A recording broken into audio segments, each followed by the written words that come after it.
From the lakes of Minnesota to the hills of Tennessee, across the plains of Texas, from sea to shining sea, from Detroit down to Houston and New York to LA, where there's pride in every American heart, and it's time we stand and say that I'm proud to be an American, where at least I know I'm free, and I won't forget the men who died, who gave that right to me, and I gladly stand up next to you and defend her still today, 'cause there ain't no doubt I love this land. God bless the USA.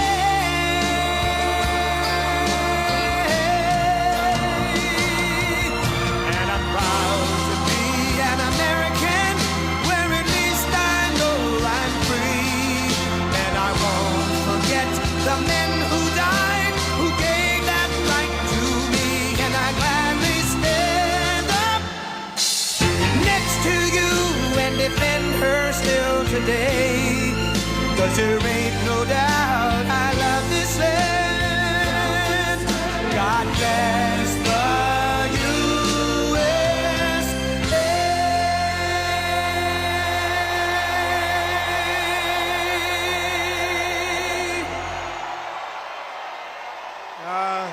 Thank you very much, Pennsylvania. I love Pennsylvania.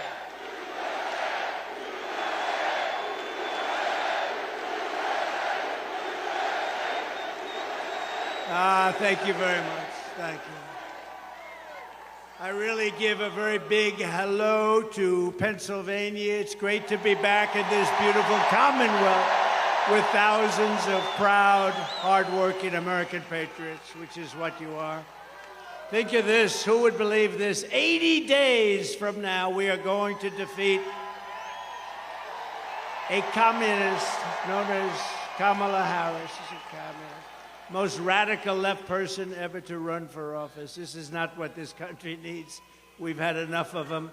We're going to win back the White House, and we're going to take back our country.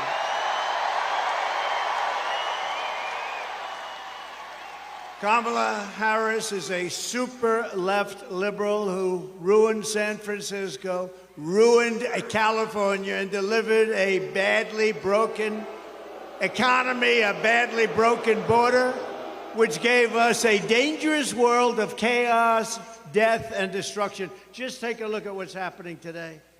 We were a respected country. Now the whole world laughs at us. We're a bunch of foolish people to have allowed this to happen, but we're going to bring it back. We're going to bring it back very fast. We'll close up the borders. We'll drill, baby, drill. We're going to do things that are going to be very good.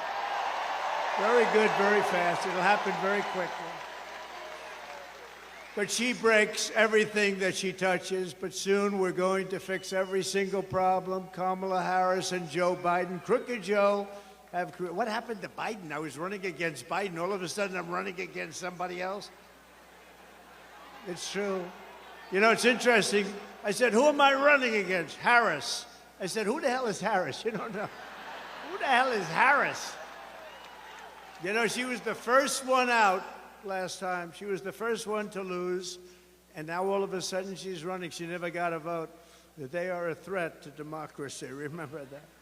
Starting the day I take the oath of office, I will rapidly drive prices down, and we will make America affordable again. We're going to make it affordable again.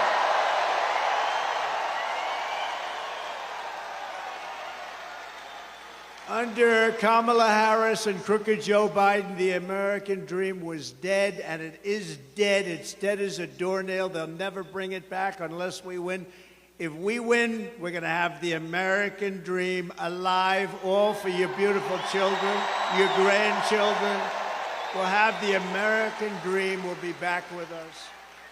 Her radical liberal policies, of course, horrific inflation, decimated the middle class and gutted the finances of millions of American families. And you know what I'm talking about because everybody in this room has been devastated by what they've done. They have no idea they're grossly incompetent people. Real incomes are down by over $2,000 a year. Think of that, minimum. And ours up 5 times that amount, more than 5 times that amount. Her price hikes have cost a typical household a total of $28,000. And that's called the Kamala Harris inflation tax. She was there for everything. You know, when she sits and complains, hey, look, Joe Biden hates her, okay? Hates her. You don't mind if I go off teleprompter for a second, do you? Joe Biden hates her. This was an overthrow of a president. This was an overthrow. They went out, you know, I spent $100 million fighting Joe Biden. They told him he couldn't win. His debate performance wasn't the best ever. But they said mine was the best ever. But they said his debate performance wasn't. I look forward to debating her, by the way. She'll be easier. She'll be easier than him. Her policies are so bad. Her policy, remember, her father was a Marxist economic professor. He was a Marxist, an avowed Marxist. This is not what we want in this country. And think of it. Does anyone here feel richer under Kamala Harris and Crooked Joe? Is anything less expensive under Kamala Harris or Crooked Joe? No. It's been devastating.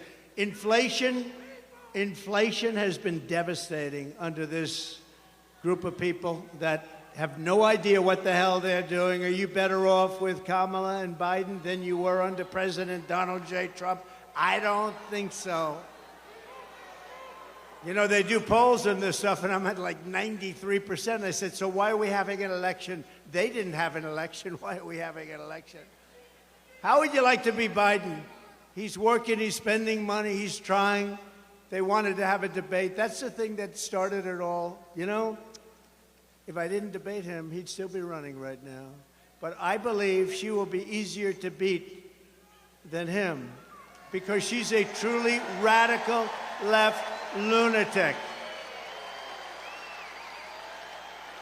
And with him, he never really believed it. Of course, I don't know if he knew anything. I'm not sure. But he didn't really believe it. She totally believes it. She wants to destroy our country. With 4 more years of Kamala, your finances will never recover. They will only get worse. They're only going to get worse. The stock market, and you have some of the most brilliant people on Wall Street saying this, the stock market is only up because they think I'm going to win. And if we don't win, according to many people, including one of the greatest Wall Street prognosticators named Scott Bessent. Has anyone heard of him? One of the most brilliant guys on Wall Street. If I don't win, you will have a 1929-style depression. Enjoy it. I believe that. I believe that. I believe it. A lot of people believe it. So we're not going to give them the chance, okay? We're not going to give them. And your state's going to be ruined anyway. She's totally anti-fracking.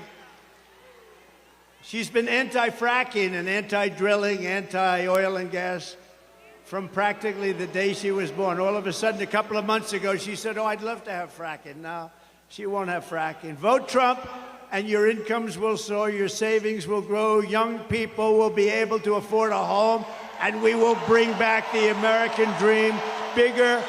That we are going to bring it back. Bigger, better. Front row Joe.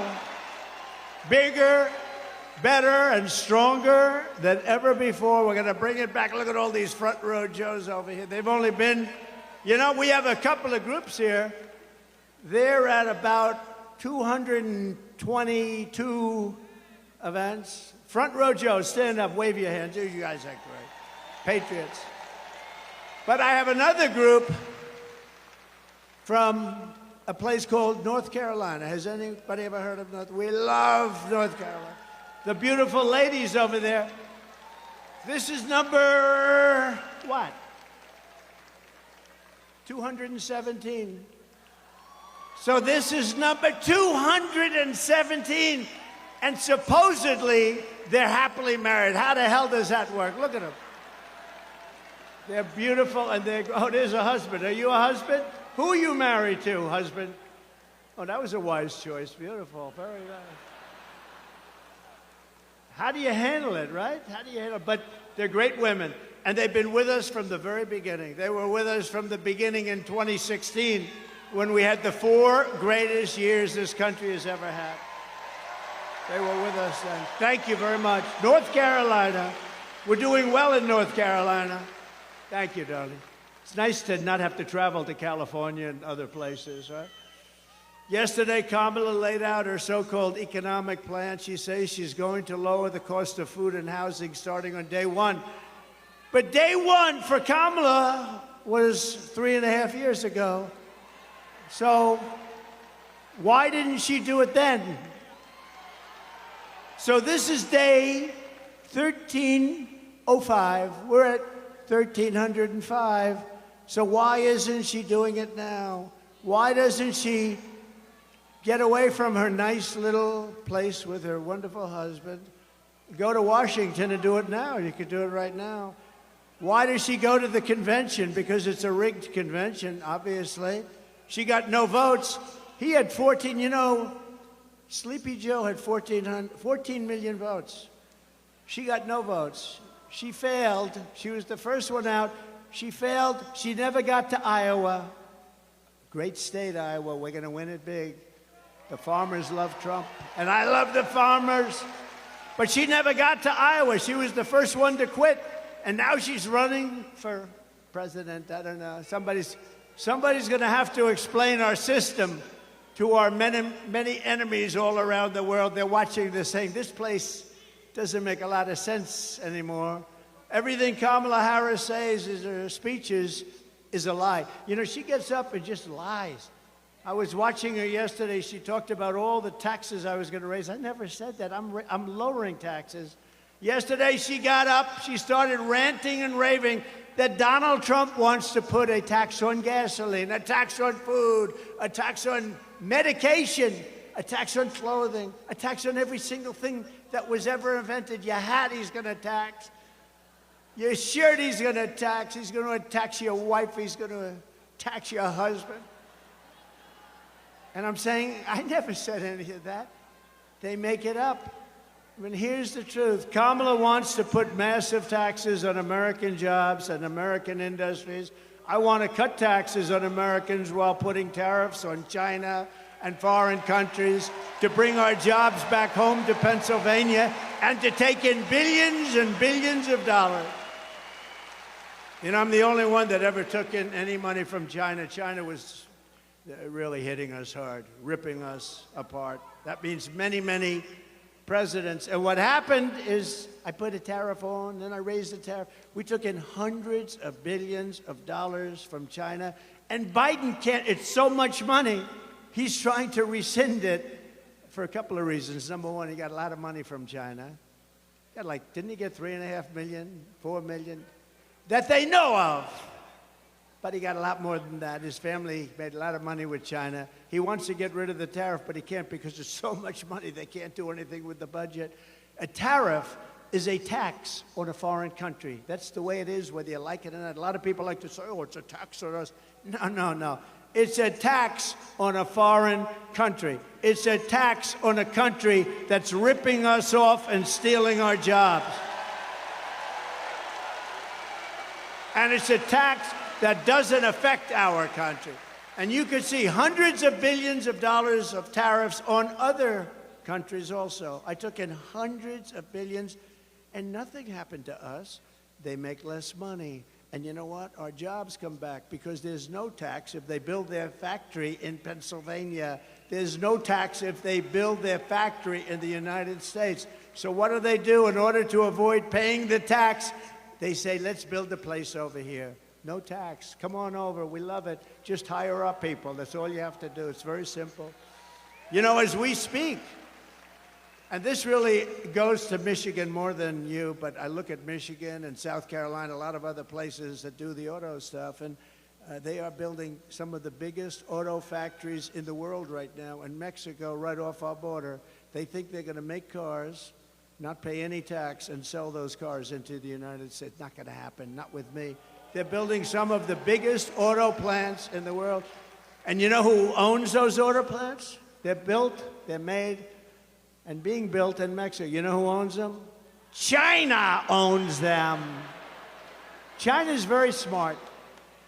I had a good relationship with President Xi. When COVID came, that was the end of that relationship. But I had a very good relationship. But we took in hundreds of billions of dollars from China.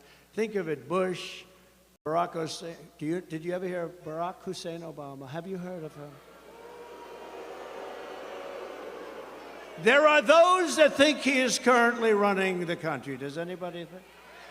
I don't know. I don't know that that's true. We know it's not Biden. Every attack Kamala makes on us is a fabricated, it's a lie. She's sort of a bad storyteller. She doesn't know how to tell a story very well, but she gets caught. She gets caught up in her own words. She's not a very good wordsmith, they say. I don't know. We're going to find out. We're going to have a debate at some point. They gave me the worst network, to me, is ABC. Worse than NBC, worse than CBS, worse than CNN, the home of George Slopadopoulos, a nasty guy. I said, George, I've had you up to here. So, he's a nasty guy. The hatred. And yet when he interviews Biden, like 2 weeks ago, he interviewed Biden. It was like the nicest interview. What flavor ice cream do you like?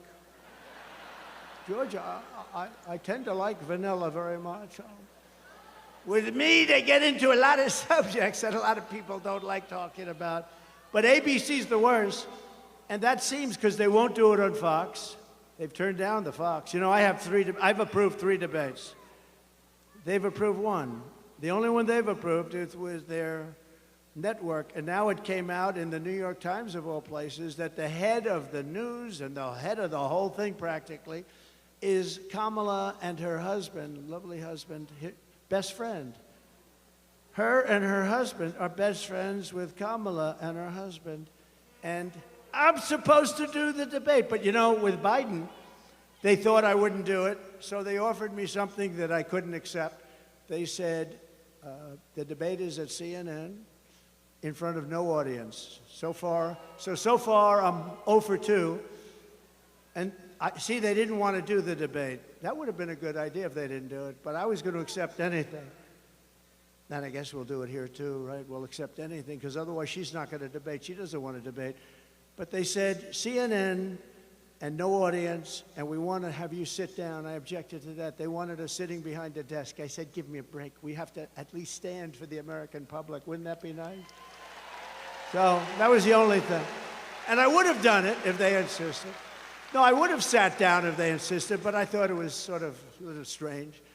But I had Dana Bash and I had Fake Tapper. But I have to tell you, they were very fair. I really thought they were very fair. So Jake and Dana, nobody knows how to say her first name. Is it Dana or Dana? Nobody knows.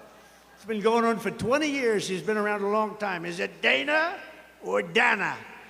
And now the fake news will say, Trump didn't know how to pronounce her first name. She doesn't know how to pronounce it. But look,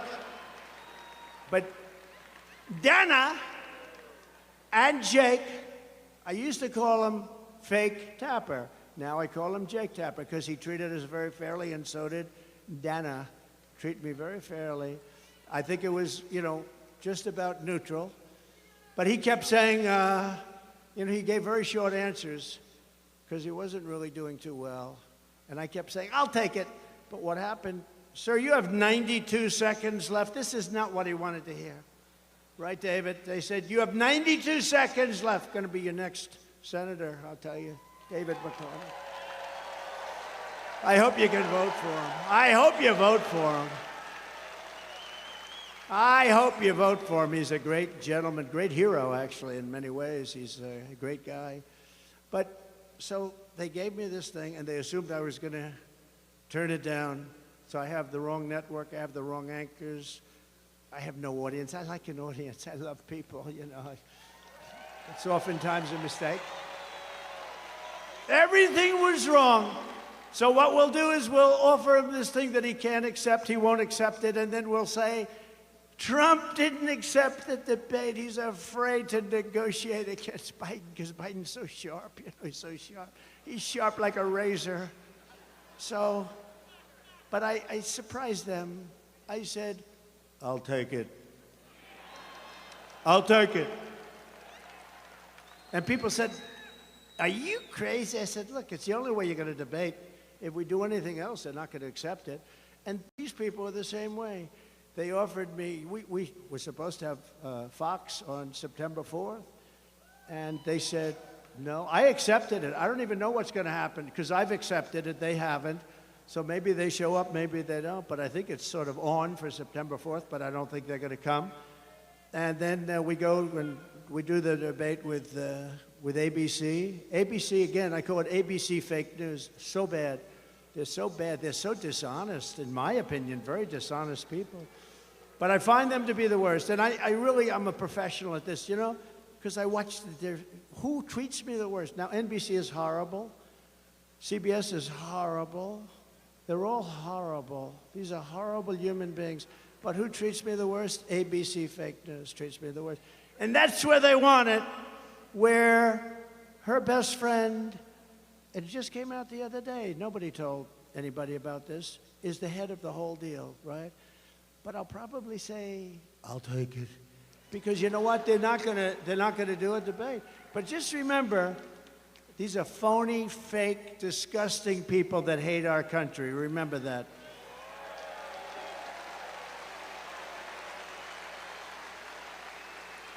And also remember that every attack that we make on Kamala is something that she said on tape or something that she's actually done. You know, all of these attacks are things because she said all of it. She said, I don't want fracking in Pennsylvania. She said it hundreds of times. I don't want it anywhere. Then a couple of months ago, when the polls are showing that she's getting clobbered, well, actually, nobody actually thought they were politically correct. They wanted to be politically correct because they wanted, you know, they had 11 different people, and they put her name in to be number 12, and they had a vote. She came in last. So she picked somebody. Think of it. How about the guy she picked? How bad is he? Right? How bad is that guy? David, where did these people come from? You know, he recently signed a bill in a state that I love, but a state that hasn't been won by a Republican because it's a corrupt state. But the people are not corrupt. The people are great. Since 1972 has it been won. Think of that. And I thought we won it twice. I said, there's no way we lose Minnesota. But he signed a bill for all young men's bathrooms and men's bathrooms have to be equipped with a tampon selling machine.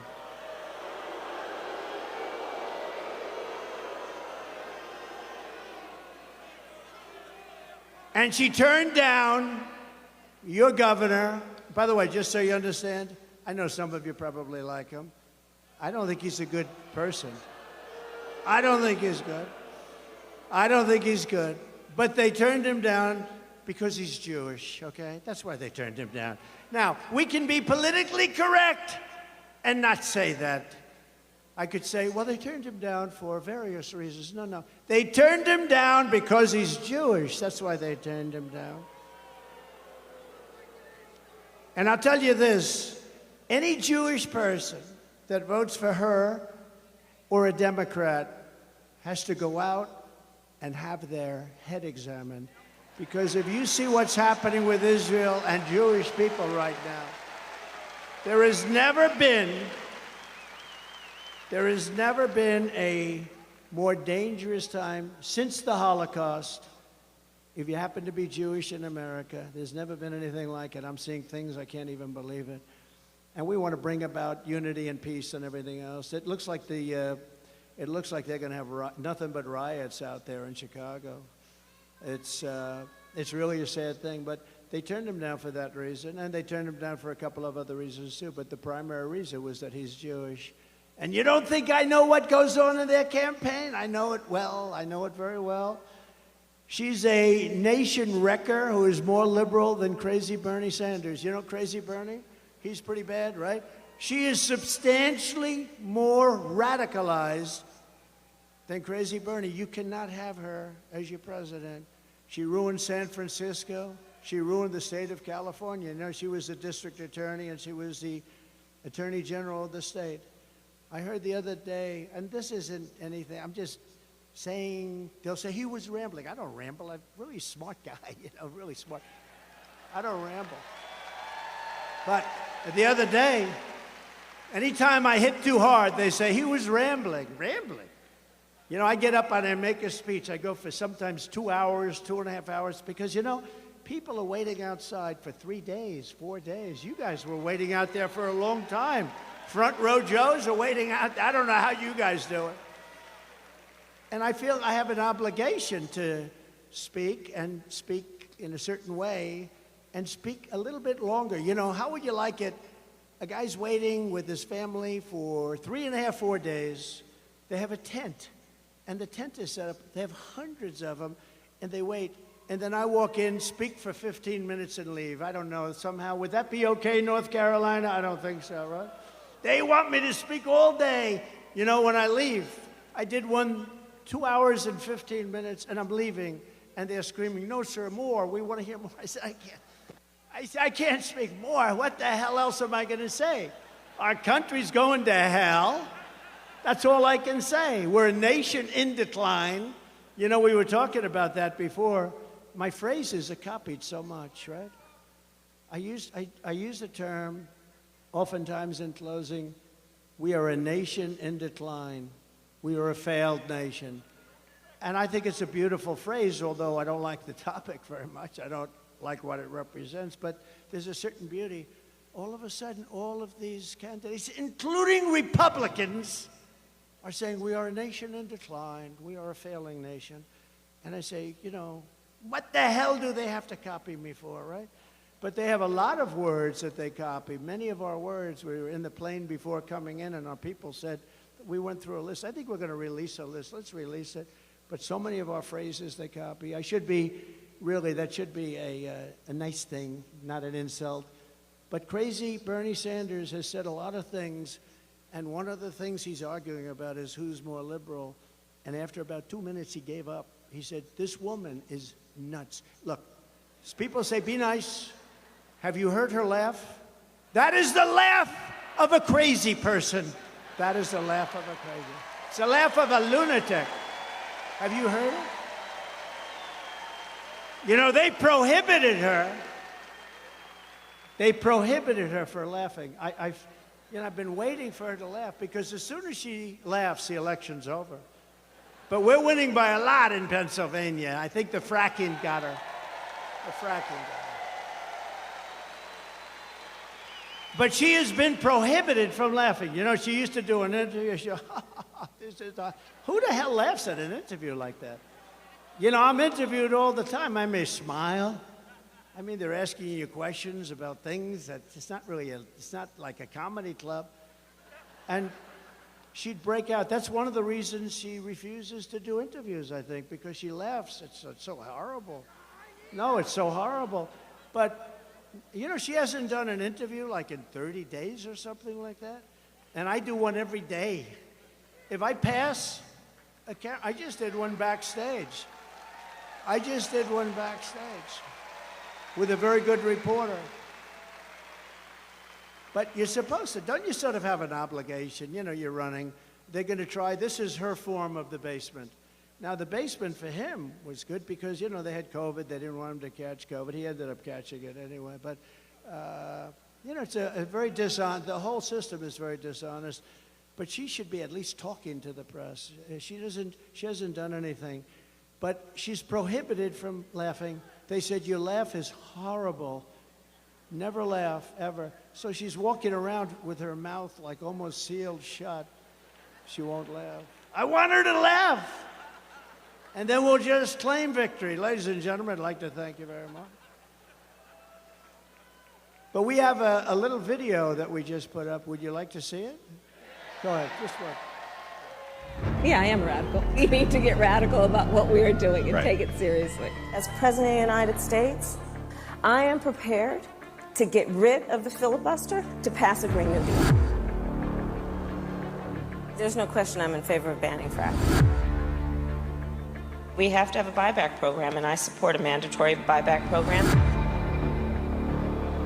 I believe it will totally eliminate private insurance. Let's eliminate all of that.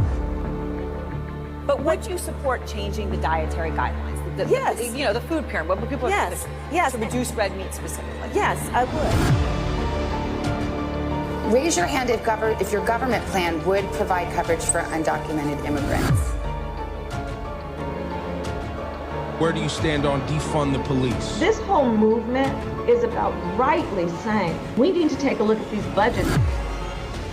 Harris asserted that ICE is perceived as the modern-day Ku Klux Klan. Are you aware that there's a perception? I see no. Are you aware that there's a perception? That puts ICE in the same category as the KKK. Is that what you're asking me? I see no parallel. I'm not finished. I see none. And yeah, I am radical. We need to get radical about what we are doing.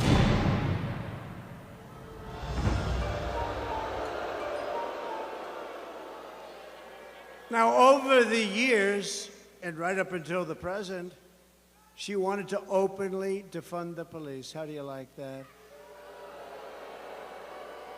In Minnesota, when they were burning down the state, and in particular, Minneapolis, they were burning it down. Remember the CNN fake reporter? He got up, the one with the nice shaved head.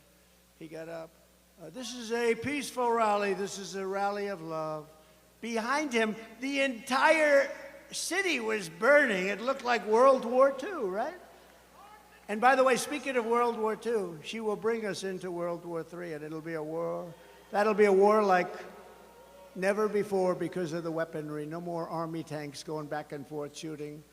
We've left a lot of our, I rebuilt the entire military, and we left a lot of that in a place called Afghanistan. You know that billions and billions of dollars we left it.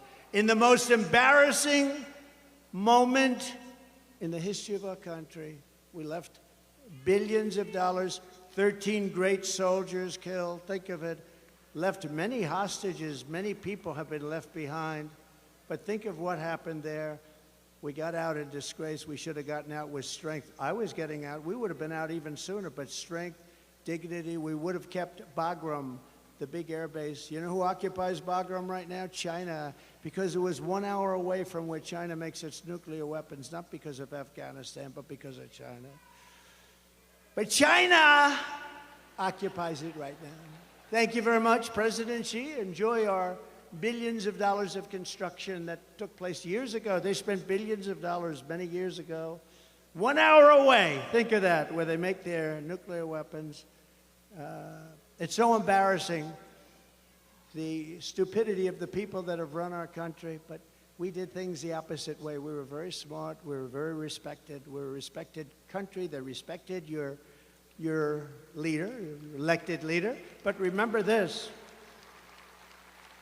Viktor Orban of Hungary, Prime Minister of Hungary, they asked him pretty recently, they said, what's going on? The world is coming to an end. He said, if you want to stop it, re-elect the United States, re-elect Donald Trump, because when he was there, we didn't have any problems. We didn't have problems.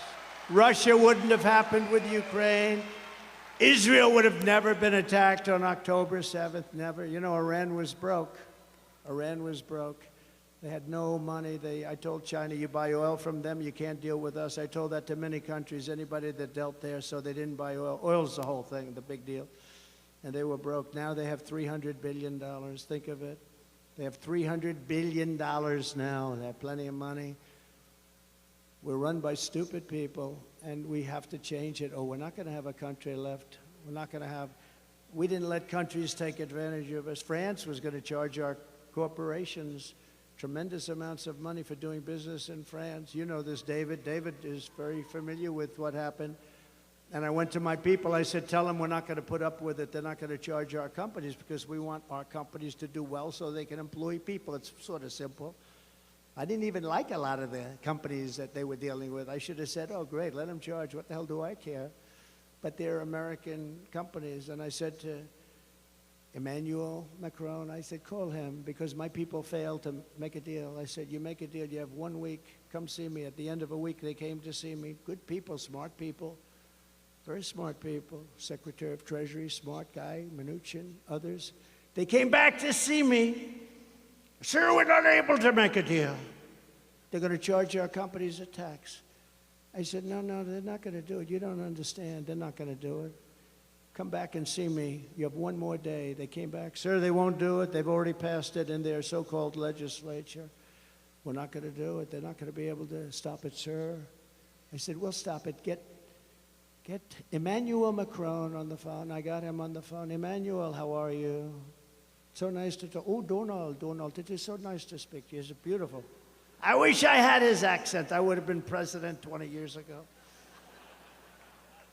But I said, Emmanuel, I understand you're charging our companies a lot of money. Oh, well, you know, this has been in the works for many years, Donald. And yes, it is done. It is really done. There's nothing we can do about it. I said, okay, good. Emmanuel, here's the story. If you don't get rid of that tax within 24 hours, starting on Monday morning, it was a Friday, I'm going to charge every bottle of wine and champagne that you send into our country. I'm going to charge you a tariff of 100% on every bottle.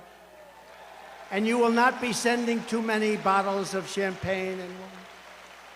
And he said, Donald, that is not fair.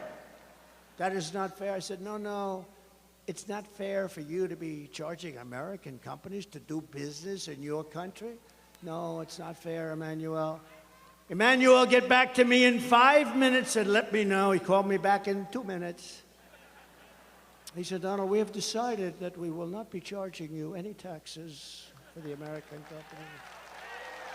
No reason. I did so many of them.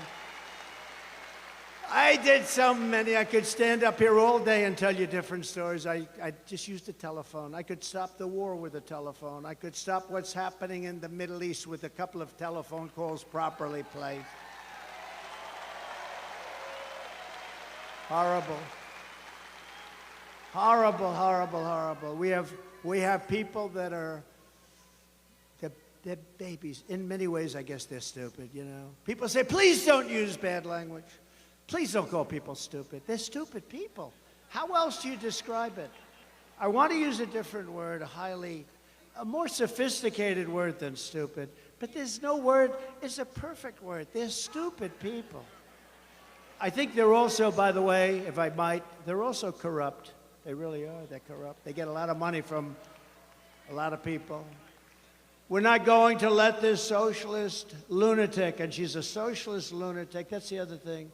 Please, sir, please don't call her a lunatic. I said, but that's what she is. She's a lunatic. She's a lunatic.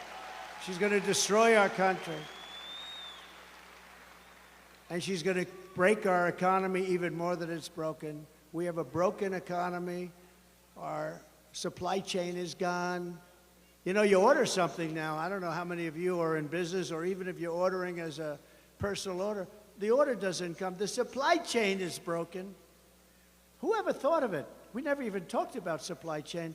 Supply chain just worked. And because of what they've done, they've broken our supply chain. On election day, we're going to tell her that we've had enough. We said, Kamala, you are a horrible vice president. You're going to be a horrible president. We're not going to take it anymore. Kamala, you're fired. Get out of there. You're fired.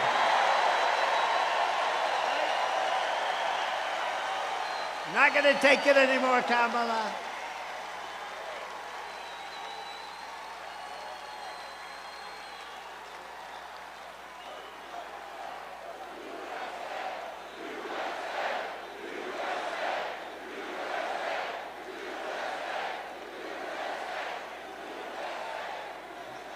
We're not going to take it anymore.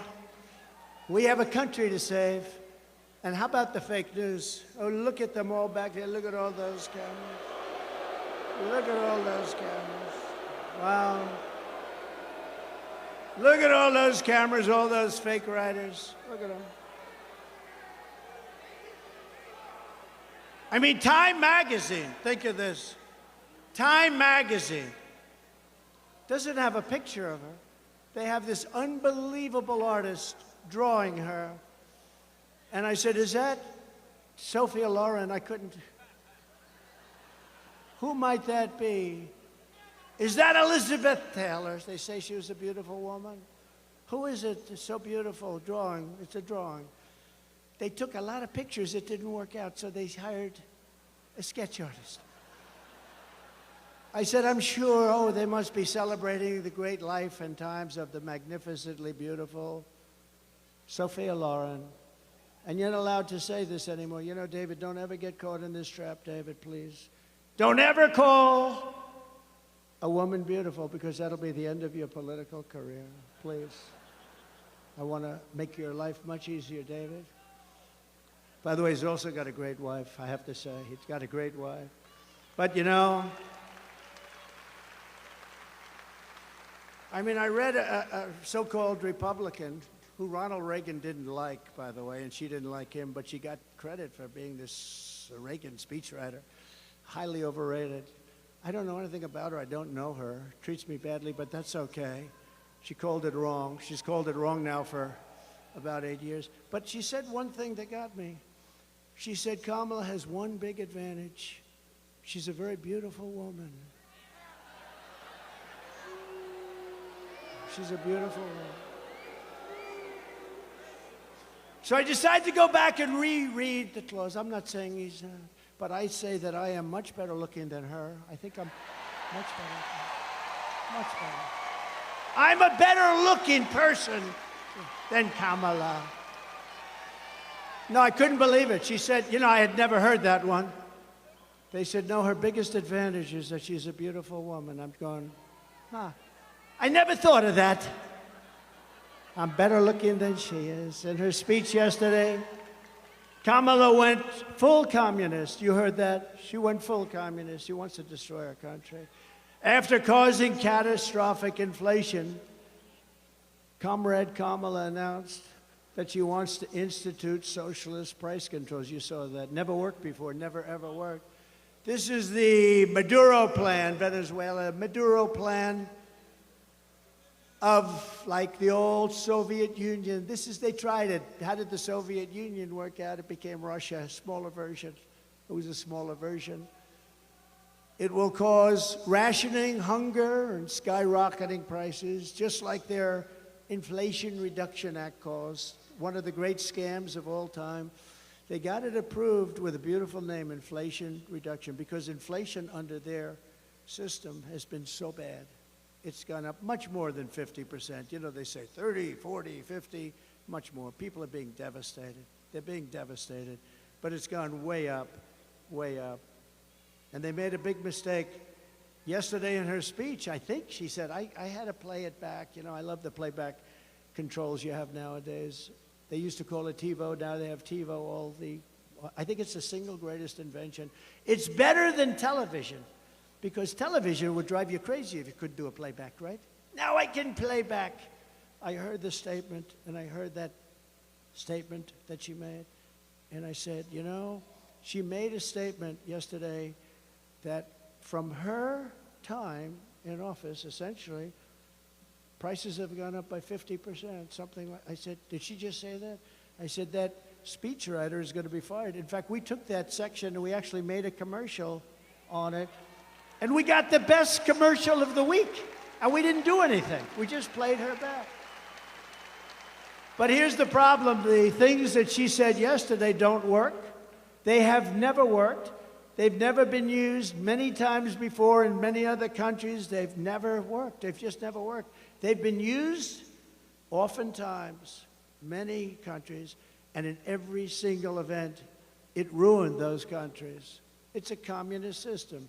It's what her father, a Marxist, he was a Marxist, It's what her father taught her from a young girl growing up. She's promising to hand out things she can't deliver. She can never deliver them. She'll never get them approved. Just like when she and Crooked Joe tried to give away student debt. Remember, she wanted to pay. How did that work out? Not too good. The students are saying, I love him because of student debt, but he got rejected. And this will be rejected even more so because what they're doing is a communist takeover of our country. Her plan is very dangerous because it may sound good politically, and that's the problem. And we have to be very careful because when somebody gets up and says, we're going to give you everything, $25,000 for a house, we're going to give you all sorts of little goodies, free health care, we're going to give you everything, universal health care, it sounds so beautiful. And I told my people, you got to be very careful. I told the Republican Party, you have to be very careful. She's given all this away, and somebody that really isn't into it, you know, we're largely, even groups like this, we're into it. We think about it all the time. We want to take back our country. We want to save our country. When somebody's given, and you understand how bad this stuff is. This is communist, this is Marxist, this is fascist. But you know what? It's dangerous because she's saying that she's going to give away things that she'll never be able to get approved. She wants to increase the number of justices on the United States Supreme Court to 27. 27. I used to hear she was going up to 11. And then I heard it was 13, but then they said that's an unlucky number, so they went to 15. Yesterday, for the first time I heard, 27. We'll have to rebuild the entire Supreme Court because they won't have enough room for the judges. They won't have enough. And by the way, how courageous were our justices of the United States Supreme Court? What they did, they're saving our country. They're actually saving our country. What they've done is, I mean, they've passed things that were so important, and they did it for the right, not for the wrong. They did the right thing. They did the right thing, and I just have such respect for them. The job they've done against, and you know, the radical left plays the ref. You know the great Bobby Knight, he supported me. He used to fight with the referees all the time, scream at him, Bobby, please, don't do that. It's not going to work. He said, you're right, it's not going to work now. It's going to work for the next one. And the next call, there'd be a flagrant foul, and they wouldn't call it. They didn't want to get screamed at. The radical left harasses our judges and harasses our justices. They scream at them. They call them names. They say they're incompetent. They're horrible. They're this, they're that. They should be impeached. They're constantly saying they should be impeached. But they're screaming. And you know what? It has an effect on some people, but so far, they've been very strong. It's really horrible. I believe it's illegal what they do. And I'm trying to give you things that you've never heard before, and this is true. I believe they are playing the ref. They're constantly criticizing some of our greatest justices and a lot of great judges. You know, I kept hearing so much about the Florida case because, you know, they weaponized our system, our government, totally weaponized it. First time it's ever happened. And they said, my biggest case is in Florida. And we had a very brilliant, I don't know the judge, but a fair and very brilliant judge who took tremendous abuse. Would have been so easy for her to just rule against me. But she didn't do that. She threw out the whole case. It was thrown out. That was a big case. And I have such respect for her. Because she is, in fact, brilliant. But they were hitting her so hard. She's going too slow. She's that. She should be removed immediately from office. These people are horrible. I really think it's illegal what they do with judges and justices. They're playing the ref, no different than Bobby Knight, and he was great. He endorsed me, and Indiana was mine. He was a great coach. He's the last coach to go undefeated. I guess he was like 38-0. For some reason, they've never had another college team since then. That was many years ago, and he came out in favor of Donald Trump, and it was a big thing. I won Indiana by a landslide, because when Bobby Knight from Indiana endorses you, you win. Sort of like when I endorse you, you win too. We have a very good record of endorsement. But we can't let These radical left thugs constantly scream at our judges and say we're going to impeach him, we're going to take him out of office, or her, we're going to do horrible things to him. Continuous. When you heard Schumer get up on the stairs of the courthouse, Supreme Court, and talk about, Kavanaugh, we're going to get you, Kavanaugh, we're going to hit you, or whatever the hell he said. If a mobster said that, they'd be put in jail immediately. He frankly should have been put in jail, or certainly spoken to very strongly. He got lucky. He got lucky. He had a couple of guys that didn't want to do it, and I understand that also, but he got lucky. But you know, we can't let him do that, and I just want to pay my respect to the judges that have suffered abuse at the hands of the radical left lunatics, and I really admire them for being, because you know what? All they have to do to end it is rule against me or whatever it is. If they say, Trump, you're guilty. Oh, now all of a sudden they say, oh, that's the last time they ever say bad. But they can't do it because these people have weaponized the Justice Department, including local DAs and local attorney generals and Fani, you know, Fani spelled F-A-N-I. My name is Fani, F-A-N-I. I don't figure it. She put a little French accent on the word with her lover Wade, right? Lover Wade, we call him, lover boy Wade. She hired him, paid him almost $1 million because of his great knowledge of the law. He never did it before. With us today is Daniel Campos, a pilot in Venezuela who now lives in Pennsylvania. Great gentleman. Daniel came to tell us what you think of Kamala Harris leading our country into socialism. We're being led into socialism, but the socialism will be short-lived. It's going into communism. If you would have told me, and if you remember many times during State of the Union, I would say, we will never have a socialist country, and everybody would applaud. But I was right, because we're really, I think, skipping socialism. We're going into communism. When they weaponize our government like this, that's what they do in third world countries. That's what they do in South American horror shows. That's what they do in banana republics. They've weaponized it, but I believe ours is even more corrupt. The New York court system is totally corrupt. They use the state and the city to go after me. They take top people in the Department of Justice and put them in the Attorney General. Letitia James, she campaigned on, I will get Trump. And they then go there, and then they go into the Manhattan DA's office. They use Hillary Clinton's lawyer and the Democrats' law firm to leave the firm and go into the DA's office in order to prosecute Donald Trump, free of charge. They're not going to charge. Then he writes a book. This guy writes a book before the thing even went anywhere. And in the book, he said, I do it for free. It's so great. These are corrupt people, and we have to call them out. So remember the term, playing the ref with our judges and our justices should be punishable by very serious fines and beyond that. But I'd like to ask, because we're into that whole system, and I'd like to call up Daniel, please come up and tell us about your experience in living in a country that went very, very bad, went radical left, and the experience has not been good. Please come up. Thank you. Hi, Daniel. Appreciate it.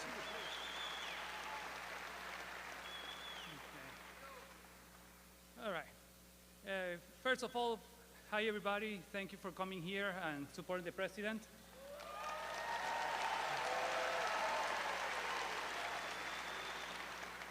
I'm gonna say the first part of the speech, well, of my story in English, then I'm gonna repeat it in Spanish in order to allow our Latino voters to understand and hear what the situation is going on.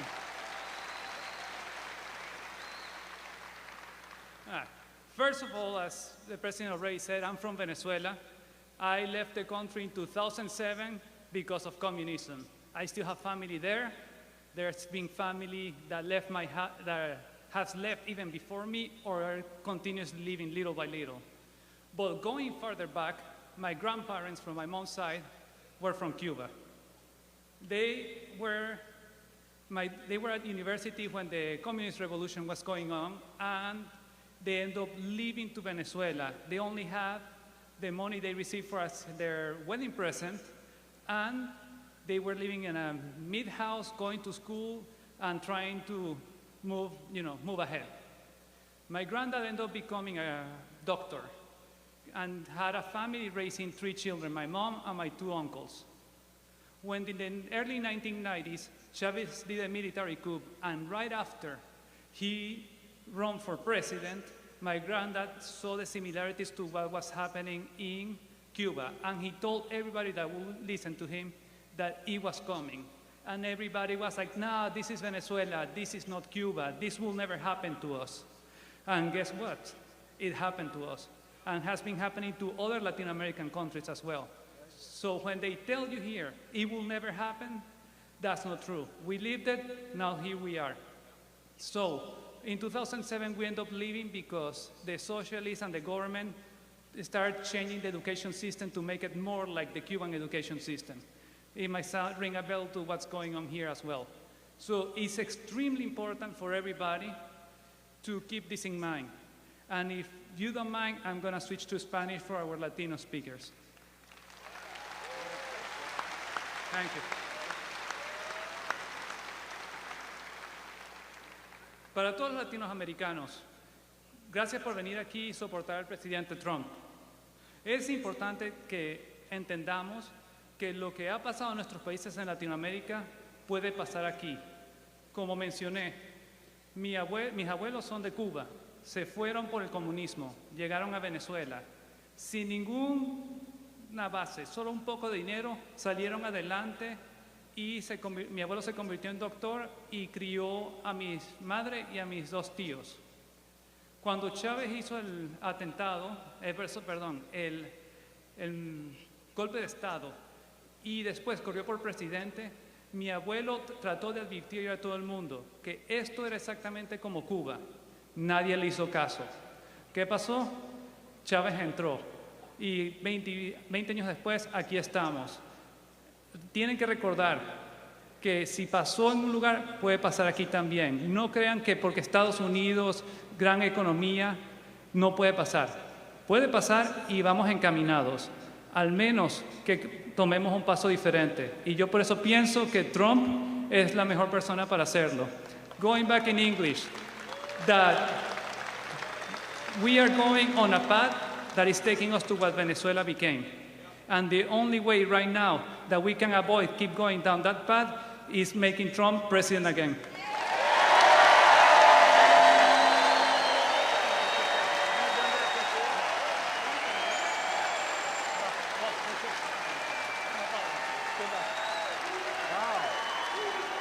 Great.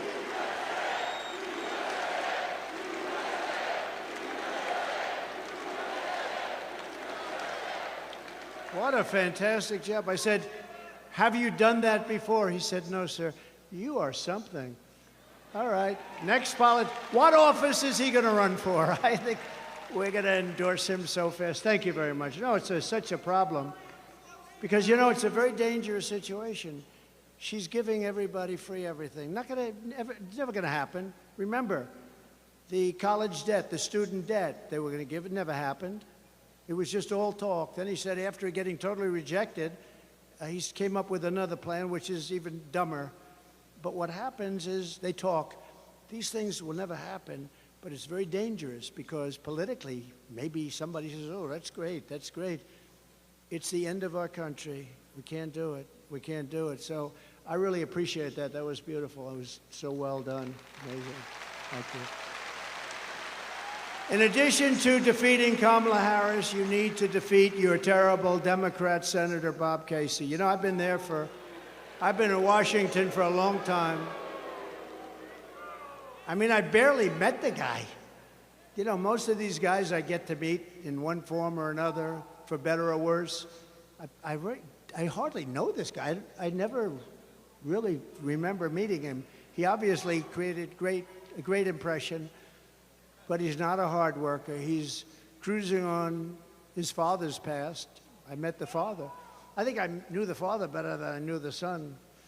But Bob Casey voted for every bill that caused the worst inflation in the history of our country, in my opinion. They call it decades, but I believe it's the history of our country because they're not using the real things. Like mortgage rates went from 2% to 10%. They don't say that. That's inflation. They don't say that. And you can't get any money at 10% either. We had it down to 2 and 2.4, 2.5%. And now you can't get the money at 10%. They don't have any money.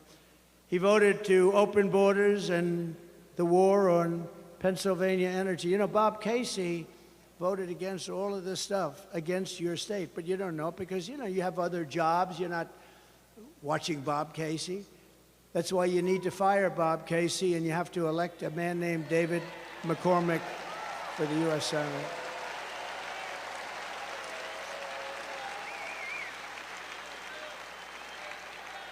Dave is strong on borders, great on taxes. He wants to reduce your taxes. You know, all my life, I've been involved, usually from the other side. It's called writing checks. But I've been involved. I've made lots of contributions to politicians all my life. And politicians always talked about, we will lower your taxes. That's all they talked about is lowering taxes. This is the only group I've ever seen where they say, we are going to increase your taxes. I've never heard of it before. And by 4 times. I gave you the biggest tax cut in the history of our country. And bigger than the Reagan tax cuts. And they expire in a few months, and they want to not renew them. If that's the case, you're going to pay 4 times the tax that you're paying right now. And then they, on top of that, want to increase your taxes to pay for the Green New Scam. You know what the Green New Scam is? The oceans will rise 1/8 of an inch over the next 400 years. But they don't talk about a madman that's building nuclear missiles right now. That's your real global warming. It's not this. Your global warming is war.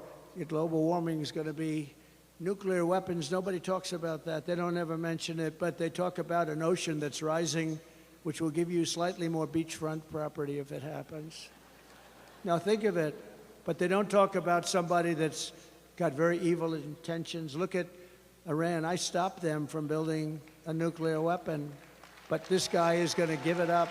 He's going to give it up. So David McCormick, and I've known him for a long time. He's an amazing man, a tremendous education, tremendous military background, and he's a very strong guy, and he loves the state.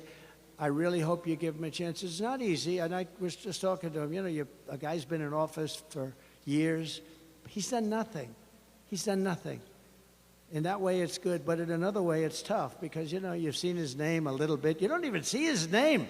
Most people don't even know. If you ask who are the senators, they may choose the one that didn't do so well in a debate, but won, right? He didn't do too well in a debate.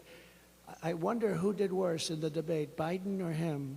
I think maybe Biden did. I think, actually, he's made more sense than a lot of other people over the last few months, in all fairness. He actually has. I commend him on that.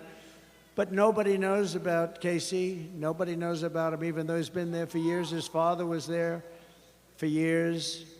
I just want to ask, it's very important because we want to turn our country around. We need to get great representation, even beyond the presidency. And this is a dead seat.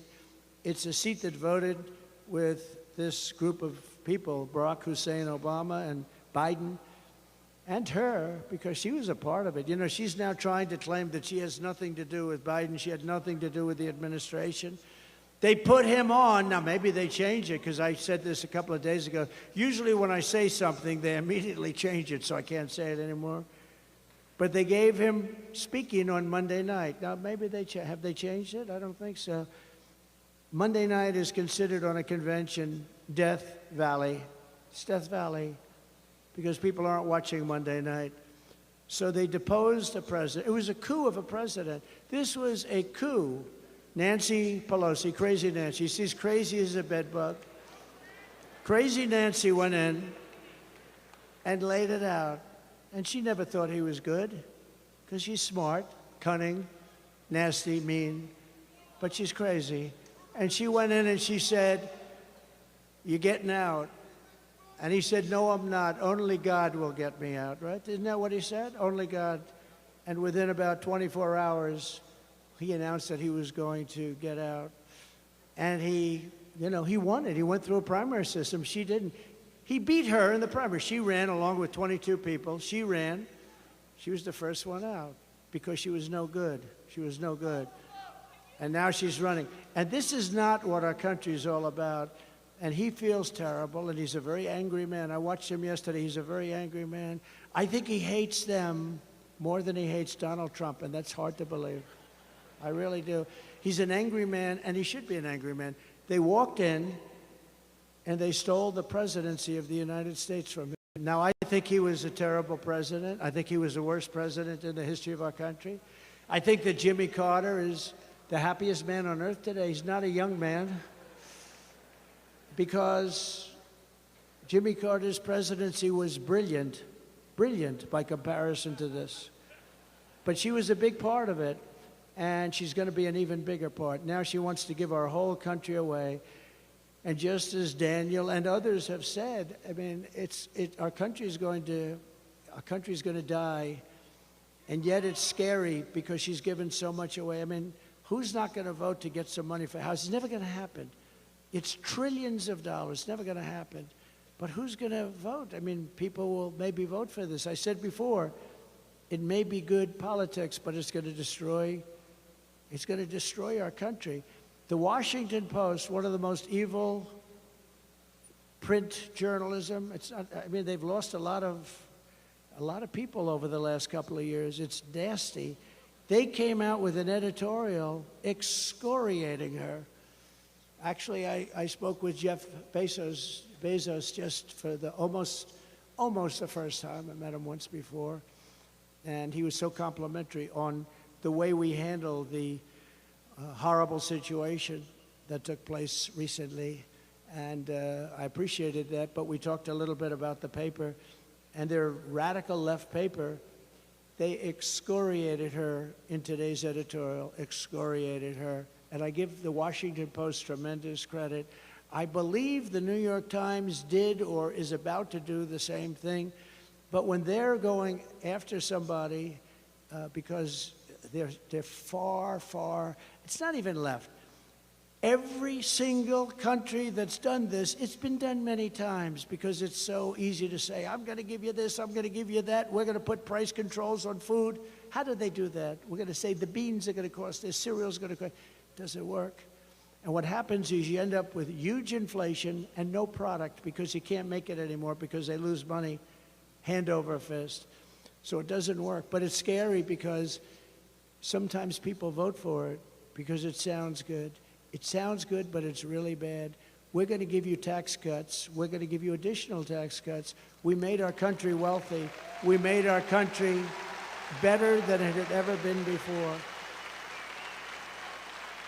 And we did it. We did it. We had, the big difference is we had a man serving for 3.5 years with her at his side. And we had us, and prior, we did a great job on COVID, never got the credit. I got great credit for the economy, in all fairness to the fake news. I got great credit for the economy, great credit for the military. We defeated ISIS. We had no new wars. We rebuilt our military. Think of that. We came up with a new and very important organization, to put it mildly. First time since the Air Force, almost 80 years, Space Force. And we took space where we were languishing to China, falling way behind China and Russia. We took space, and now we're dominating them. We put some incredible people in there. Space Force has been so important. It'll end up being one of our truly important, already is. I mean, it's coordinating with this, but we created Space Force. We did so many things. Right to try, medically, right to try. If you're terminally ill, you had no right to get medicine. Now you sign a document. They tried to get that for 58 years. 58 years they were unable to get it. I sat everybody down, the labs, the doctors, the insurance companies, and the country, because they didn't want to be sued. Somebody's terminally ill, they take something, they die, and then the family sues them for killing the mother, the father, the sister, the brother. And I said, no, you're going to sign a document and you're not going to sue anybody, but you're going to go home and you're going to have the greatest drugs in the world that won't be approved for another 4 or 5 years, are terminally ill. And we have saved thousands and thousands of lives. Thousands. So we did a lot, and we have a lot of other things planned. Oh, by the way, all of that great work done. We have the greatest lab technicians, the greatest doctors, the greatest laboratories in the world. All of that under her system gets wiped out. They're close to a lot of great cures. I worked very hard on that. I also worked very hard on the FDA, getting them to bring it down, because it was going to take an average of 12 years to get something approved. I got it down to 5. I wanted to get it down to 2, but things have to happen. But we got it way, way down, and we came up with things. And we have thousands of people that are living today that were considered terminally ill just a short while ago. It's one of the things I'm most proud of. It's called Right to Try. And hopefully nobody in this room needs it. But if you do, you don't have to go to Asia, you don't have to go to Europe, or if you have no money, you go home and you die. That's what happens. Mostly people don't have any hope. They go home and die. Now you have Right to Try, and thousands of people are living right now that would not be living. We're also pleased to be joined by a very special man, a friend of mine who's been a warrior from day one, Dan Muser, Congressman Dan Muser. Thank you, Dan. Great job. Mrs. Muser, thank you. What a great job. Thank you. Thank you both for being here. He's really been, no, I'm telling you, he's been fantastic. A man who would defend me a lot on fake news CNN, a former senator from your state who was your Commonwealth, who was frankly a very talented man. He was very good on television. He spent most of his time defending me. Rick Santorum, former senator. Rick, thank you very much. I appreciate the defense. Thank you. Former Congressman Fred Keller. Fred, thank you very much, Fred. You look good. You look good. He looks good. Pennsylvania Treasurer Stacey Garrity. Thank you, Stacey. Great job you're doing. The next congressman from Pennsylvania's 8th Congressional District, Rob Brenahan. Thank you, Rob. Good. Great primary win. That was a big primary. I endorsed him. Great job. That was a big win. Candidate for the 7th Congressional District, Ryan McKenzie. Ryan, thank you. Congratulations. A man who we picked because, unlike a lot of states, including this one, we were leading by a lot, and then all of a sudden, a miracle happened. We had another miracle happen about 4 weeks ago, too. But this was a big miracle, and they found millions of votes. They found a lot of votes. But they didn't do that in North Carolina, where he was the head of the Republican Party. And I said, who is that guy? His name is Michael Whatley, and we appointed him the head of the RNC, the Republican National Committee. And he is doing a fantastic job. Really, really a great job. Thank you very much. He's going to keep their cheating down to a minimum, right? Maybe nothing, but, we know them better. They won't stop. They won't stop. We have an expression, too big to rig, right? Too big to rig. And we're leading by a lot, even though we now have to run against somebody. Think of it, I spend $100 million?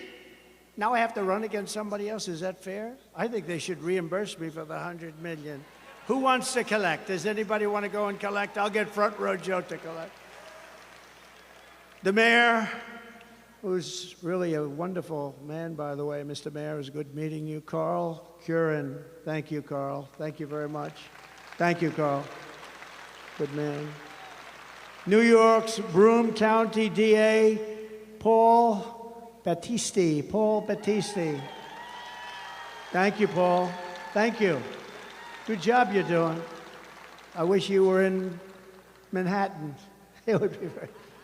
We could use a good one in Manhattan. And Lackawanna County Commissioner Chris Shermack. Chris? Thank you, Chris. Thank you, Chris.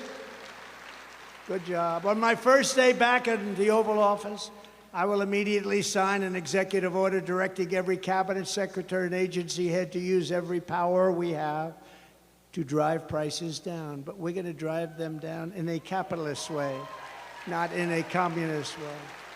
At the center of this effort will be to end Kamala's war on American energy, and we will drill, baby, drill. We're going to get your energy prices down.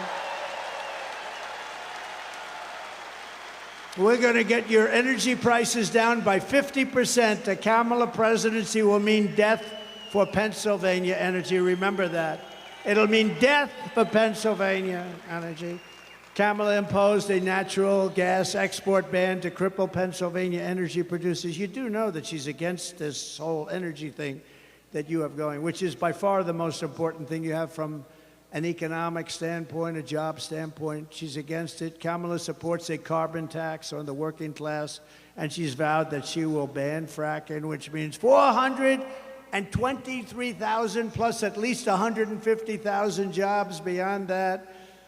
Pennsylvania is going to always be fracking because we desperately need the energy and we desperately need the jobs. But she will end it. She will end it. In addition, your state and local government will be starved of billions of dollars in oil and gas revenue, which means higher taxes, lower property values, worse schools, and plunging quality of life in the great Commonwealth of Pennsylvania that I love. I've spent a lot of time here. I told you I went to school here, the Wharton School of Finance at Penn. Under my leadership, we will make America energy independent and energy dominant, and Pennsylvania energy workers will lead the way. You're going to lead the way. It's big stuff. To further combat inflation, I will terminate Kamala Harris's Green New Scam. It's the greatest scam maybe ever played. And rescind all of the unspent funds. We're going to take those unspent funds and use them for roads and bridges, and we're going to give back a lot of money into the Treasury and pay down debt. To make both new and used cars more affordable, I will end the Biden-Harris electric vehicle mandate on day one. One of the most ridiculous things. One of the most ridiculous things. Kamala now claims to want to cut red tape, but in less than 4 years, she's buried American families in regulations costing a typical household much more than $5,000 per year. Think of that, just with their red tape. I will cancel Kamala's crushing regulatory onslaught, and I will immediately eliminate every costly job. Now, just so you know, I cut regulations more than any president in history by far. By far. So you can't say to me, well, why didn't you do it? With me, you can't say that on anything. I did do it. Everything I said. You know, they said promises made, promises kept. What I said, I kept. I mean, unless there was some crazy thing somewhere, but I got it done. I got it all done. Even the wall. I built hundreds of miles of wall, and I had to fight Congress. I had to fight the Senate like you wouldn't believe. I built hundreds of miles of wall. And I ended up taking it out and winning in court. We had 11 lawsuits by mostly Democrats like Nancy Pelosi. We had 11 different, we won every one of them. But think of it. I built the wall. I said, I'm taking it out of the military because our country's being invaded. This is an invasion of our country. And we built hundreds of miles of wall. Then we built and had made an extra 200 miles that we were going to use to expand it further than I ever said. And it was made and ready to be installed, and we had a rigged election. And what happened after that was they didn't want to do it, and they sold it for 5 cents on the dollar. 5 cents. Very sophisticated stuff, too. To get economic relief to workers and families, I will make the Trump tax cuts permanent, and we will have no tax on tips, which she copied. She copied.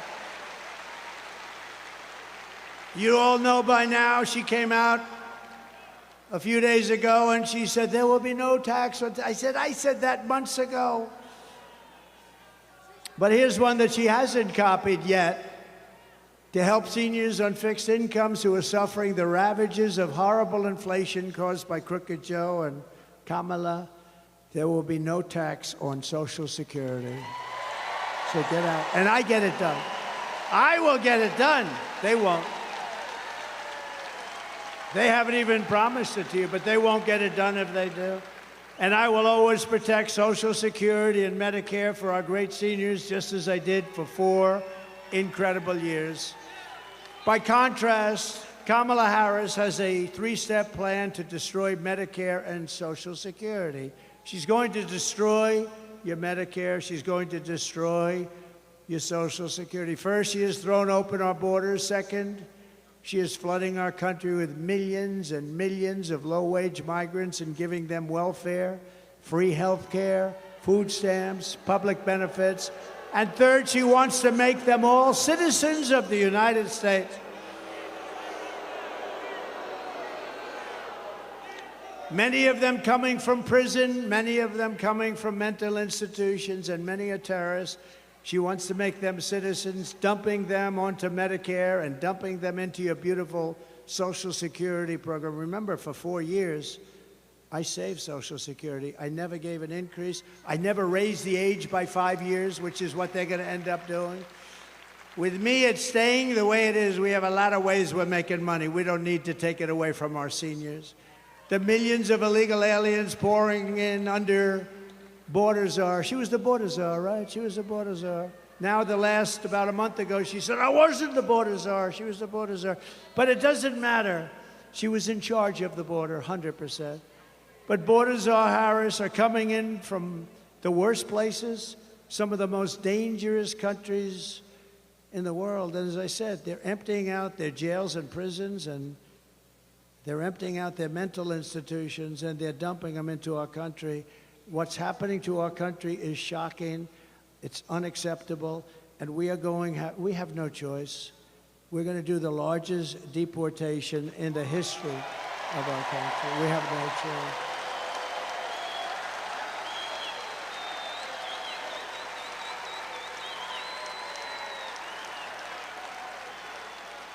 Just this week in Coney Island, 2 Kamala migrants were arrested for the rape of a 46-year-old woman, throwing her to the ground and raping her with a knife to her throat. She thought they were going to kill her. She said they weren't looking to rape me, they were looking to kill me. And it was a terrible thing. One of them had previously been arrested for raping another woman at a migrant shelter. But he was shielded from deportation by New York City's sanctuary laws, which Kamala Harris strongly supported and doesn't want to change. In Virginia, 3 weeks ago, a 54-year-old mother of 4 was leaving a 7-Eleven when she noticed an illegal alien trying to steal her car. When she tried to stop him, he ran her down and left her dead on the ground before going on to hit 2 more cars, killing 2 other drivers. And in May, the leader of a Peruvian gang known as Los Killers was released from Border Patrol custody and set free into America. And Kamala's direct orders, she said, set him free! Meanwhile, he was wanted for 23 murders in Peru. Kamala refuses even to call these criminals, and we're not going to use the term, she said, illegal aliens. No, they are illegal aliens, but she said don't ever use that term. But they're not just illegal aliens. Honestly, they're monsters. These are savage monsters. The Harris policy is to let thousands of migrant killers and rapists into our country. You know, she was asked the other day, but she didn't respond. We have detention centers where we have some of the worst criminals in the world in those detention centers from other countries, and not just South America. They come from Africa, they come from Asia, they come from the Middle East, they come from countries that are seriously crime-ridden. And those countries, the crimes are going way down, like Venezuela. We talked about Venezuela before, and think about Venezuela. Their crime is down 72%. They've gone to Caracas, and they've gone to different places in Venezuela. They've taken their murderers, their drug dealers, their rapists, their thugs, and they've taken them out of the country. They've said, you're going to the United States of America, and if you come back, we will kill you. And they are now living with us. All will be criminals soon. And don't forget, they're just getting used to the experience of being in a country where criminals are treated better, far better than the people that are being hurt and victimized. And when they see that, and they're going to have levels of crime, I call it migrant crime. We'll call it Kamala migrant crime. She destroyed San Francisco. She destroyed Los Angeles. I call it migrant crime. She had something that she went with. You're not a criminal. It's a very minor offense if you steal anything from a store that's less than $950. Did you know that? So guys are walking into stores with, they walk into stores with a calculator. Keep it under $950 and nothing's going to happen. By the way, if it goes to $9,050, nothing happens either. What's happened in California with Governor Newsom and guys like this, people like this, is terrible. But Kamala, what an environment, what a beautiful place, what a great place. The weather is so beautiful, the ocean, everything's beautiful. It's crime-ridden and horrible, and changes have to be made. The Trump policy is to keep these savage criminals the hell out of our country. They're going to be out of our country. If Kamala wins, you will have mass amnesty and citizenship for all. She wants to give all of these people citizenship. In Venezuela, their crime is down 72%. In other countries all over the world, their crime is way down. And in our country, wait till you see the real numbers, because they're not counting migrant crime, which is going to make our crime look like baby stuff. If I win, you will have the largest operation of police to take care of us. They have to take care of us. They want to take care of us. They want to do their job. As Border Patrol wants to do their job. And it's going to start on Inauguration Day, January 20th, 2025. It's going to start immediately. They want to do their job, and we don't let them. And if they do their job, and if they're a little bit strong about doing their job, they're dealing with a lot of very tough people. They take away their pension. They take away their job. They lose their family. They lose their house. They lose everything. They end up in squalor. And we're not going to do that. We're going to defend our great local police and law enforcement in general. We're going to defend them. We're going to defend them because we want them to protect us. And we're going to need them much more than ever before, because the criminals pouring into our country by the millions. I believe the real number is over 20 million people. You don't hear that yet. 10 million, 12 million, 14, even if it was, it's still so many. But I believe the real number is over 20 million people. That's larger than New York State. Kamala Harris wants to eliminate private health insurance and give free taxpayer-funded health care to every single illegal alien in the country. They want to give, and then you wonder, why do they come up? You know why they come up? Because guys like Newsom and others are saying, come up, come to our country, we'll give you health care. You know what they're doing to your school system is incredible. People are taking the seats of your children. Your children can't go to school, and you have people taking their seats that don't speak a word of English, come from a foreign country, and your kids aren't getting educated. Your kids are not getting educated. They're considered like secondary citizens. And this is Kamala and Joe to a lesser extent. Look, Joe's lost. Forget him. By contrast, I'm going to keep the Affordable Care Act unless we can do something much better. We'll keep it, but we can do much better. It's too expensive for the people. They can't afford it. It's lousy health care. If we can do something better, we're working on it. If we can do something better, but we will never let anybody touch it unless we have something better. We're going to deliver lower prices, lower drug costs, and new options that will dramatically reduce the crushing burden on all American patients. And Kamala and Crooked Joe, they try and take credit for $35 insulin, but I was the one that did the $35 insulin, not them. Just kicked in during their administration. I remember a few years ago, I said, boy, oh boy. They said, sir, this will kick in over the next 2.5, 3 years. I said, what about now? You couldn't do it, just a process. I said, you know, I hope I win the presidency because I want to get credit for that. But, you know, he gets up there, oh, we got $35. I got it. Kamala Harris's Democrat Party is the party of health care for illegals. The Republican Party is the party of common sense. We really are the party of common sense, ultimately. So we will bring back our supply chains, the supply chains, and they've been so devastated. Our supply chains are devastated. You order something and they say, sir, that'll be 4 months. And then 4 months comes up and they say it's going to be another 4 months. It's stuck at sea. They have no idea where the hell it is.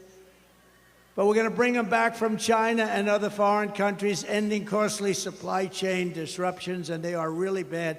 They're as bad now as they were, but we get used to it. We're living like a third world country. Who thought? As we reduce burdens on domestic manufacturers, American workers will make our critical goods better and cheaper right here in the USA and right here in the Commonwealth of Pennsylvania. And I will, with David, revoke China's most favored nation's trade status. You know, they have a huge advantage because they are a growing nation. Well, we're a growing nation, too. We're a nation that is crippled. We are a horribly crippled nation. And China gets all of these advantages in trade because they consider themselves to be a growing nation. Well, we're a growing nation, too. And I did that already. I will pass what will be known as the Trump Reciprocal Trade Act. If China or any other country makes us pay 100 or 200% tariff, we will make them pay a reciprocal tariff of 100 or 200% right back. You hurt us, we hurt you. It's called an eye for an eye. I will also restore peace through strength, and I will prevent World War III from happening. We will stop it. You know, when crooked Hillary Clinton was running against me, she said, look at him, listen to him. He will start a war, a world war. We had no wars other than I defeated ISIS in its entirety, 100% of the ISIS caliber. Listen to his rhetoric. Listen to his horrible tone. I said that horrible tone is going to keep people from fighting us, and that's what happened. We had no wars. It's been 81 years since that happened for a president. No wars, other than ending some wars that we're in and defeating ISIS. 2 days ago, I watched a parade of the Taliban in Afghanistan. Did you see it? The Taliban, where they were showing all of our equipment that they took from America, $85 billion worth. 2 days ago, celebrating 3 years of the defeat of America by these guys. And I knew him very well. Abdul was the head. Abdul was not playing games with me. We had, you know, they were executing a lot of our soldiers. And I spoke to him. I said, Abdul, don't do it anymore. There'll be no more. Anyway, I said it pretty tough. And you know what? For 18 months, we didn't have one American soldier killed in Afghanistan. And then I left. And then I left. And this bunch of incompetent people took over, and it all started up again. And then they had the most embarrassing day in the history of our country, I thought. But she bragged about being the last person in the room that night, the night that they decided to do whatever they decided to do. In other words, she had the final vote, and she bragged about it. It's been the most embarrassing moment in the history of our country, Afghanistan. It should have never, ever happened. We should have gotten out with dignity and strength. And you don't take your military out first. You take your military out last. They couldn't believe we did it. Under Trump, we will have no more wars, no more disruptions, and we will have prosperity and peace for all. And again, we're going to bring back that American dream for all of the young people in this audience and some of the old ones. This is how we will end the era of inflation, mayhem, and misery under Kamala and crooked Joe Biden, and unleash safety, prosperity, and promise for Americans of every race, religion, color and creed, every single one of them. They're going to understand peace and wealth. And you're going to be we're going to be a dominant force again. We're going to be respected as a country again. Right now, we're being laughed at. Together, we will deliver low taxes, low regulations, low energy costs, low interest rates, low inflation. We had almost no inflation during my 4 years, almost nothing. And they went up to 9.5%, and that number is a fake number because they don't add the worst categories. It was much higher than that. But it was record-setting inflation that everyone can, we're going to make sure, afford your groceries, afford a car, afford a home, low interest rates. We're going to get it all down. We will stop the invasion. We will end migrant crime. We will support our great police. We will strengthen our military, build a missile defense shield over the top of our country, an Iron Dome. It'll be a great Iron Dome, and much of it will be made right here in the Commonwealth of Pennsylvania. Why shouldn't we have that? Why shouldn't we have that? Other countries can have it, but we can't. It was our idea. It was our, Ronald Reagan wanted it many years ago, but then, in all fairness, you didn't have the technology. Today you do. We're going to have an Iron Dome to protect us from the lunatics out there. And we're going to keep critical race theory and transgender insanity the hell out of our schools. And we're going to keep men out of women's sports. No men in women's sports.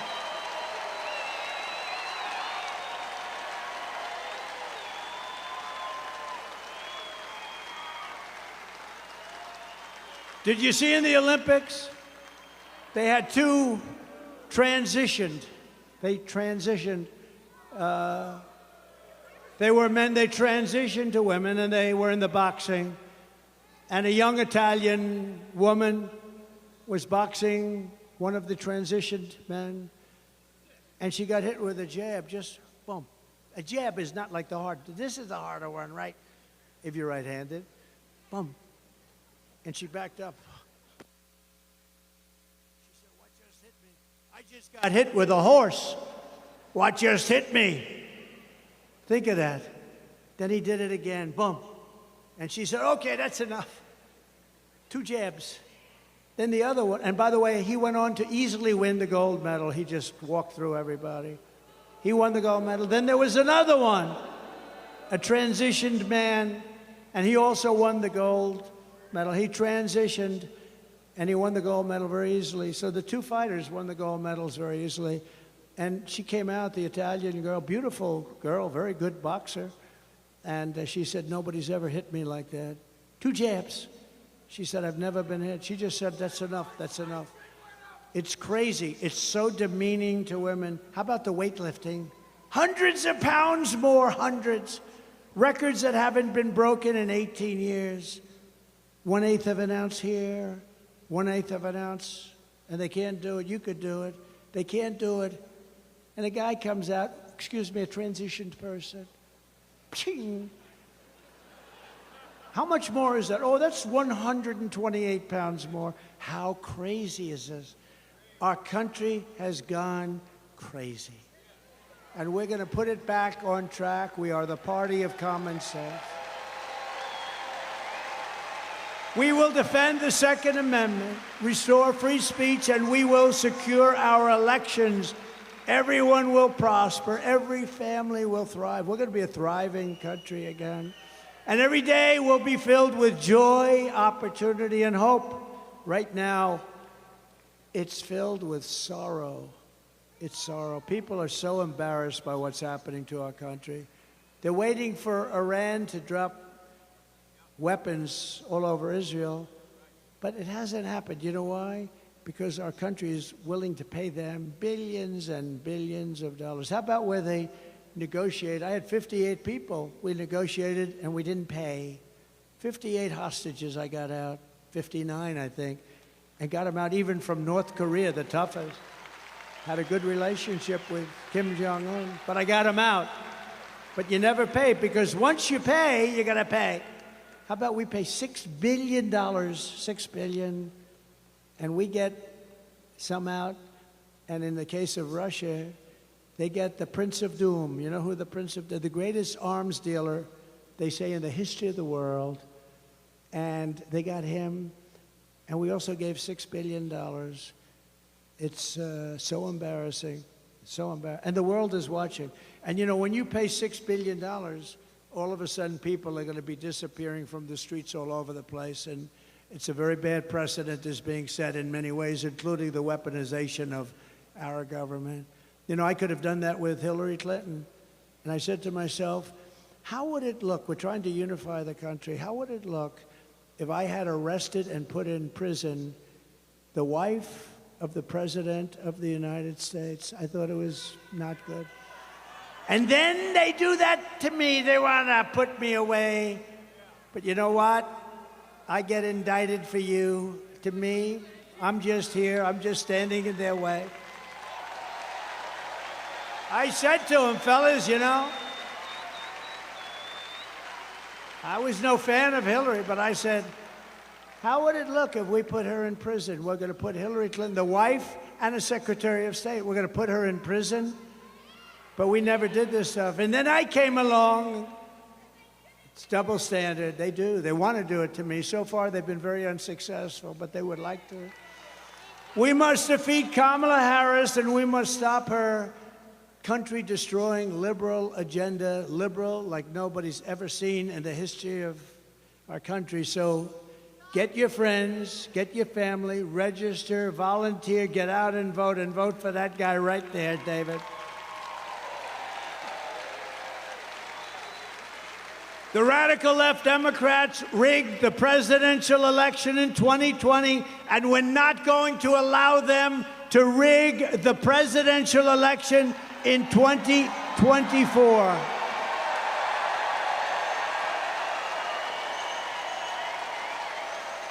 And we want a landslide. Not going to let it happen. We're not going to have a country left. You know, you need two things to start. You need a strong, beautiful, fair border, and you need fair and free elections, and we have neither, right? We have neither. On November 5th, we will save our economy. We will rescue our middle class. We will reclaim our sovereignty and restore our borders. We will put America first, and we will fight, fight, fight. We're going to fight. We're going to fight for our country.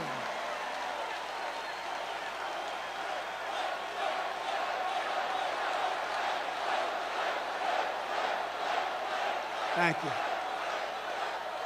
Thank you. Thank you very much. But this is a very consequential Commonwealth, as we say, but this is a very consequential vote in Pennsylvania because they say that if you win Pennsylvania, you're going to win the whole thing. We cannot let these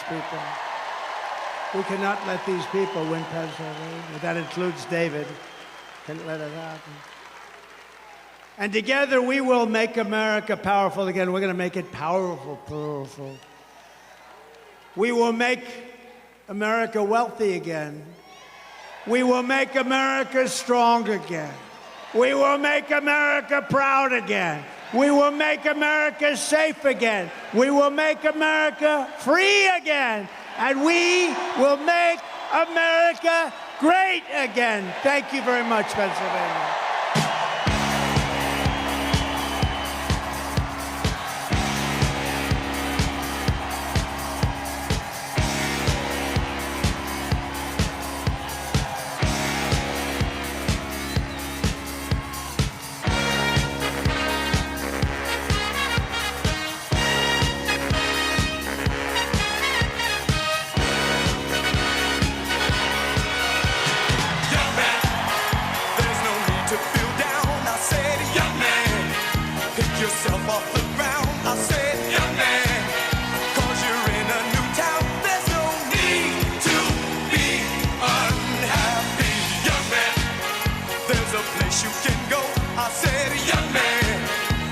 Short on your dough, you can stay there, and I'm sure you